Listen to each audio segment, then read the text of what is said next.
Yesterday courier private limited domestic international cargo உங்கள் இல்லம் தேடி வந்து கொரியர் புக்கிங் டெலிவரி செய்து தரப்படும். நீதிமன்ற பெண் ஊழியர்கள் குறித்தும் காவல்துறை பெண் காவலர்கள் குறித்தும் நேர்மையாக ஆனஸ்டா இருக்கக்கூடிய காவல்துறையில் இருக்கக்கூடிய உயர் அதிகாரிகள் குறித்து எந்த ஒரு அடிப்படை ஆதாரமற்ற ஒரு அவதூறையும் இழிவையும் செஞ்சுட்டு வந்தாரு. அது சம்பந்தமா புகார்கள் கொடுக்கப்பட்டு அந்த புகாருக்கு கைது செய்யப்பட்டு சிறையில் குண்டர் சட்டத்திலிருந்து கழி திங்கிட்டு வெளியே வந்திருக்கிறாரு.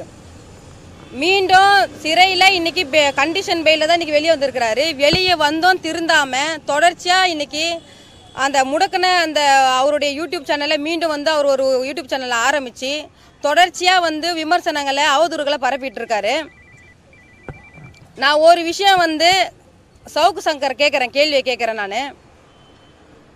அதாவது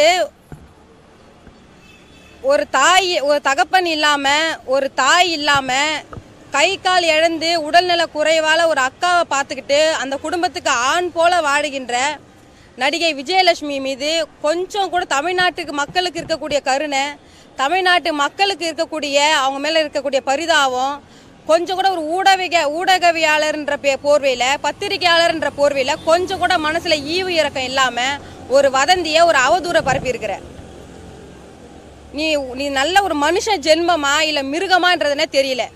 நீ சரியான ஆம்பளை தானே. நீ ஒரு பெண்ணு உண்மையா ஒருவரால, அதாவது நாம் தமிழர் கட்சி ஒருங்கிணைப்பாளர் சீமானால பாலியல் ரீதியான வன்புணர்ச்சி தாக்குதலுக்கு உள்ளாகி உண்மையா பாதிக்கப்பட்டு அந்த பாதிக்கப்பட்ட விஷயத்தை நாட்டு மக்களுக்கு எடுத்து சொல்லி தொடர்ச்சியா பல ஆண்டுகளாக போராடி வந்த ஒரு பெண்ணு, அந்த பெண்ணுக்காக உறுதுணையா ஒரு அரசியல் கட்சி நடத்துறேன், உறுதுணையா இருக்கிற நானும் ஒரு பெண்ணு, கொஞ்சம் கூட ஈவு இறக்கமே இல்லாம மனசாட்சியே இல்லாம ஒரு 4 நாளைக்கு முன்னாடி அவருடைய சவுக்கு மீடியா நெட்வொர்க்ன்ற அவருடைய ஒரு யூடியூப் சேனல்ல எங்களை பத்தி ஒரு அவதூறை பரப்பி இருக்கிறாரு. அந்த என்ன பேசியிருக்கிறாருன்னா, அதாவது நடிகை விஜயலட்சுமி அவர்களை பணத்துக்காக நாங்கள் வர வச்சு சீமான் அவர்கள் கொடுக்கக்கூடிய பணத்தில் நடிகை விஜயலட்சுமிக்கு 60%, எனக்கு 40% நாங்கள் பேசி வச்சுக்கின்னு இறங்கினா போல. அதனால நடிகை விஜயலட்சுமி அவர் சீமான் கொடுத்த பணத்தை எடுத்துக்கிட்டு பெங்களூருக்கு போயிட்டாங்களாம். அதனால நான் விஜயலட்சுமி கிட்ட கோச்சிக்கிட்ட வருத்தத்தில் இருக்கிறேன்னு ஒரு அடிப்படை ஆதாரமற்ற ஒரு விஷயத்தை ஒரு அவதூறை என் மேலே பரப்பி வச்சிருக்கிறேன். நாம் தமிழர் கட்சி ஒருங்கிணைப்பாளர் சீமான் அவர்கள் எச்ச கையில் கூட ஈய ஓட்ட மாட்டார். அவர் பணத்தை கொடுத்துட்டு அவங்க எடுத்துன்னு போயிட்டு அவங்க மறுபடியும் மீண்டும் வீடியோ போட வேண்டிய அவசியம் இல்லை. அவங்க நடிகை விஜயலட்சுமிக்கு தேவை நீதி. நான் ஒரு விஷயம் சவுக்கு சங்கரை கேட்குறேன். ஒருவரை பற்றி நம்ம அவதூறு பரப்புகிறோம், ஒருவரை பற்றி நம்ம கருத்துன்ற போரையில் ஒரு கருத்தை சொல்கிறோன்னா முதல்ல நீ ஒழுக்கமானவனான்னு ஃபஸ்ட்டு நீ பார்க்கணும். நீ ஒழுக்கமானவனா? நீயும் உன் கூட யூடியூப் சேனலில் ஒரு பாப்பா ஒன்று இருக்குது பாருங்க, நான் பேரை பெண்ணுன்றதுனால பேரை வெளியே சொல்லலை. அந்த பொண்ணு கூட அந்த பொண்ணுக்கு நீ இன்னத்தை ஊற்றி கொடுத்தன்னு தெரியல, ஒரு ஃபோட்டோ கூட வெளியே வந்துச்சு. அந்த அழகில் நீ ஒழுக்கம் கெட்டவனா இருக்கிற, ஒழுக்க கெட்டவனா நீ வாழற ஊடகவியாளர்ன்ற போர்வையில். அப்போ நீ ஒழுக்கமாக இருக்கிறவன் அடுத்தவங்களை பற்றி விமர்சனம் பண்ணலாம். நீ ஏன் ஒழுக்கமே இல்லாமல் நீ கஞ்சா போட்டுட்டு அறபோதையில் யூடியூப் சேனல் நடத்தினு ஊடகவியாளர் பத்திரிகையாளர்ன்ற போர்வையில் நீ கருத்துன்றப்பல அவன் கொடுக்குற பணத்துக்கு இவனை பற்றி குறை சொல்கிறதும் இவன் கொடுக்குற பணத்துக்கு அவனை பற்றி குறை சொல்கிற நீ அதுக்கு பேர் தொழில்னா தெரியுமா? அதுக்கு பேர் ப்ராஸ்டியூஷன் சொல்லுவாங்க. நீ வாயால் ப்ராஸ்டியூஷன் பண்ணிட்டு இருக்க. நான் ஊடகத்துறையை ரொம்ப மதிக்கிறேன், பத்திரிகையாளரை ரொம்ப மதிக்கிறேன். அவங்களுடைய கண்ணியத்தை பாதுகாக்கணும், அவங்க கண்ணியத்தை போற்றணுன்றதுக்காக சில வார்த்தைகளை நான் அடக்கி வாசிக்கலன்னா என் வாயில ரொம்ப அசிங்கமாகவே வரும். அந்த அளவுக்கு நீ ஒழுங்கினமாக நீ பேசிட்டு இருக்கிற. இன்னைக்கு ஒருவர் ஒருத்தவங்க சாவடிக்க வரான் அப்படின்னா நம்ம கும்பிட்ற காவல் தெய்வம் நம்மளை உடனே எகிரி குதிச்சு காவல் தெய்வம் உடனே துப்பாக்கியத்தை சுட்டு காப்பாற்றாது. காவல் தெய்வம் ரூபில் காவல்துறையினர் தான் துப்பாக்கியத்தை சுட்டு நம்ம உயிரை காப்பாற்றுவாங்க. அந்த அடிப்படையில் காவல்துறை உயர் அதிகாரிகள் நேர்மையாக செயல்படுறாங்க, ஆனஸ்டாக பெண்களுக்கு பாதுகாப்பு குறித்து அவ்வளோ துல்லியமாக தமிழ்நாடு அரசு இன்னைக்கு செயல்பட்டு இருக்காங்க. இன்னைக்கு காவல்துறை உயர் அதிகாரிகள் குறித்து அவ்வளோ கொச்சையாக பேசியிருக்கிறேன். இதில் வேற காவல்துறை அதிகாரி கொச்சையாக பேசிட்டு நேராக எனக்கு உயிருக்கு அச்சுறுத்தல் இருக்குன்னு சொல்லிட்டு இங்கே பாதுகாப்பு கேட்டு டிஜிபி ஆஃபீஸில் புகார் கொடுக்குறேன். என் கேரக்டரை தெரிஞ்சுதான் நீ உன் உயிருக்கு பாதுகாப்பு கேட்டு அச்சுறுத்தல் இருக்கு அதுன்னு நீ புகார் கொடுத்துருக்குற. வேற யாருக்காகலாம் நீ பயப்படல. ஏன்னா இந்த வீரலட்சுமி வரலாறு என்னன்னு உனக்கு தெரியுமா? உனக்கு தெரியலனா வேற யாருன்னா போய் கேட்டு தெரிஞ்சுக்க. இந்த வீரலட்சுமி வரலாறு என்னன்னு தெரியுமா உனக்கு? யார் ஒரு யூடியூப் சேனல்னா எதை வேணாலும் பேசிட்டு எதை வேணா கருத்துன்ற பொருள் எதை வேணாலும் பேசுவியா நீ? நீ ஒழுக்கமே இல்லாத ஒரு ஆளு நீ. நான் ஒரே ஒரு கேள்விதான், மீண்டும் ஒரே ஒரு கேள்விதான் சவுக்கு சங்கருக்கு. அதாவது நேற்று காலையில் ஆரம்பித்த யூடியூப் சேனலு, அந்த யூடியூப் சேனலில் பேசி நீ 10 கோடி ரூபாய் நீ சம்பாதிச்சிட்டியா?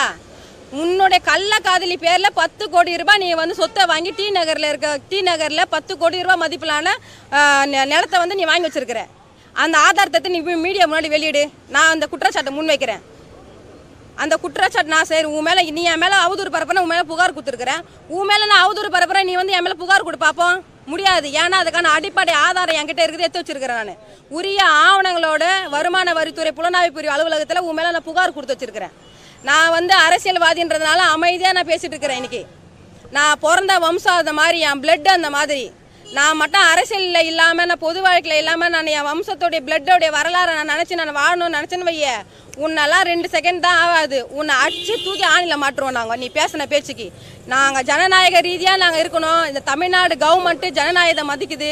சட்டத்தை ஒரு கோரிக்கை வச்சாங்கன்னா உடனே நிறைவேற்றுறாங்க. பெண்கள் சம்பந்தப்பட்ட விஷயத்தை யாராவது அவதூறு பரப்பினாலோ, பாலியல் ரீதியான தாக்குதல் நடத்தினாலோ உடனடியாக நடவடிக்கை எடுத்து இரும்புக்காரம் கொண்டு அவங்க மீது நடவடிக்கை எடுத்து சிறையில் தள்ளுறாங்க. அதனால மீண்டும் இன்னைக்கு நீ அமைதி காத்து உன் மேலே நாங்கள் கை வைக்காத இன்னைக்கு டிஜிபி அலுவலகத்தில் புகார் கொடுத்துருக்குறேன். நீ என்னது ஆயுத ஏந்திய காவல்துறை கேட்டு வந்து புகார் கொடுத்துருக்க. உனக்கு காவல்துறை உனக்கு ஆயுத ஏந்திய போலீஸ் பாதுகாப்பு கொடுத்துருவாங்களா? கொடுக்கட்டுமே. அடுத்த நாள் இன்னைக்கு டிஜிபி ஆஃபீஸில் வந்து கருப்பு கொண்டு வந்து உட்காருவேன். உனக்கு பெயில் கொடுத்ததே ஃபர்ஸ்ட் தப்பு. நீதிபதி அவர்கள் எதுக்காக இந்த மாதிரி அயோக்கிய ராசிகளுக்கு எதுக்கு பெயில் கொடுக்குறீங்க? குண்டர் சட்டத்திலே உள்ளே வச்சு அந்த ஆளை உள்ளே வந்து அந்த கேஸை முடிச்சு உள்ளே வந்து அவன் தண்டனை கொடுத்து உள்ளே வச்சிருக்கணும். இப்போ நீங்கள் வெளியே விட்டதுனால மறுபடியும் வெளியே வந்து நான் வந்து 20 வருஷம், இன்னும் ஒரு 4-5 மாதம் ஆச்சுன்னா 20 வருஷம் ஆகுது நான் பொது வாழ்க்கைக்கு வந்து தூய்மையாக எளிமையாக நேர்மையாக வாழ்ந்துட்டு இருக்கிறேன். என் பேர்லையோ என் குடும்பத்தார் பேர்ல ஒரு குண்டு மணி சொத்து கூட எங்களுக்கு கிடையாது. ஒரு லட்ச ரூபா என் கையில் வருதுன்னா அடுத்த கனமே பிரிச்சு என் தொண்டர்களுக்கும் தோழர்களுக்கும் கல்வி மருத்துவம் யார் கேட்டாலும் கொடுத்துட்டு போயிடுற ஆள் நான். என்னை பார்த்து வந்து நீ வந்து நான் அவங்களுக்கு பர்சன்டேஜ் இவங்க இத்தனை பர்சன்டேஜ் நான் கேட்டு நான் வந்து அவங்களுக்காக உதவி செஞ்சேன்னு சொல்றியே. உன்னை நான் எதால அடிக்கிறது? நான் சட்டத்தை மதிச்சு நான் அமைதி காத்து போயிட்டு இருக்கிறேன். என் வரலாறு என்னன்னு சத்தியமூர்த்தி பவனை பார்த்து தெரிஞ்சுக்கோ. நக்கீரன் அரவிந்த் ரிப்போர்ட்டரை பார்த்து கேட்டு தெரிஞ்சுக்கோ. வழக்கு நடந்துட்டு இருக்கு, அதனால வெளியே சில விஷயம் நான் சொல்ல விரும்பல. சத்தியமூர்த்தி பவன் கலவர வழக்கை பார்த்து தெரிஞ்சுக்கோ. இன்னொரு தடவை தமிழ்நாட்டில் இருக்கக்கூடிய பெண்களையும் பெண் ஊழியர்களையும் காவல்துறையிலுக்குள்ள பெண் ஊழியர்களையும் உயர் அதிகாரிகளையும் தமிழ்நாடு அரசு குறித்தோ, அதாவது எவன் உனக்கு பணம் கொடுக்குறானோ அவங்ககிட்ட பணத்தை வாங்கிக்கின்னு தமிழ்நாடு அரசை பற்றி நீ குறை சொல்கிற, ஊழலை பற்றி பேசுகிற. நான் ஒரு விஷயம் சொல்கிறேன். நான் ஏடிஎம்கேல ஊழல் நடந்திருக்குது.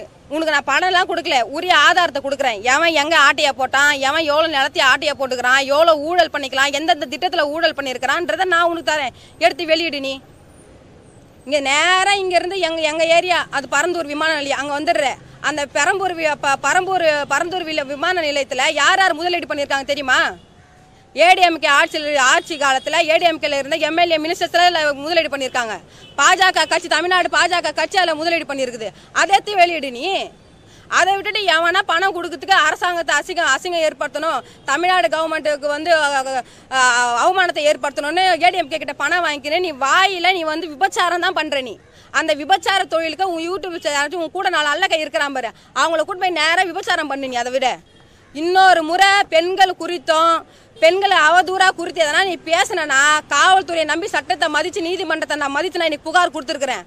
நெக்ஸ்ட் நான் புகார்லாம் கொடுக்க மாட்டேன். நேராக உன்னை அடிச்சு தூக்கி ஆணில மாட்டுருவோம். நாங்கள் காவல்துறை இயக்குனர் அவர்கள் வந்து அதை நான் கொடுத்த புகார் இது வரைக்கும் நான் பார்த்த காவல்துறை இயக்குநர்களை யாரும் புகார் படித்ததே கிடையாது. ஏன்னா அந்தளவுக்கு தமிழ் படிக்க தெரியாத டிஜிபி தான் இங்கே நியமனம் பண்ணியிருந்தாங்க. ஆனால் இப்போது இந்த திராவிட முன்னேற்ற கழக அரசு இன்றைக்கி ஒரு தமிழரை வந்து தமிழ்நாடு காவல்துறை இயக்குனராக இன்றைக்கி பண்ணியிருக்காங்க. அவர் நான் கொடுத்த அந்த 5 பேஜுமே ஒரு வார்த்தை விடாமல் ஃபுல் அண்ட் ஃபுல் படித்தார். படிச்சுட்டு அதுக்கான சாராம்சம் என்னன்னு கேட்டாங்க. இது போல் எனக்கு மன உளைச்சல், நான் இந்த மாதிரிலாம் இருந்திருக்கிறேன், என் மீது வந்து அவதூறு பரப்பியிருக்காரு. ஏற்கனவே அவதூறு பரப்புறதுக்காக தான் வந்து அவர் மீது குண்டர் சட்டம் போட்டு சிறையில் இருந்தார். இன்னைக்கு பிணையில் வெளியே வந்து இன்னைக்கு மீண்டும் அந்த அவதூறை பரப்புனா, அதனால அவர் மீது கடுமையான நடவடிக்கை எடுக்குன்னு சொன்னேன். கடுமையான நடவடிக்கை எடுக்கிறேன்னு சொல்லியிருக்காங்க, உத்தரவாதம் கொடுத்துருக்காங்க.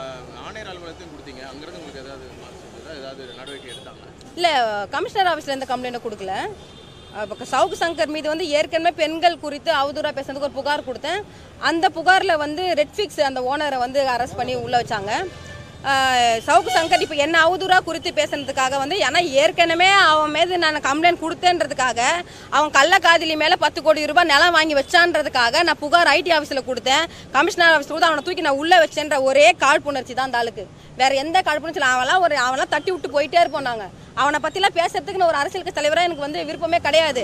ஆனால் இது போல கலைகளெல்லாம் களையணும். இது போல வந்து கலையெல்லாம் களை எடுத்தால் தான் தமிழ்நாட்டில் வந்து பெண்களுக்கு பாதுகாப்பு இருக்கும்ன்றதுக்காக அவர் மேலே இன்னைக்கு நாங்கள் புகார் கொடுத்துருக்கோம்.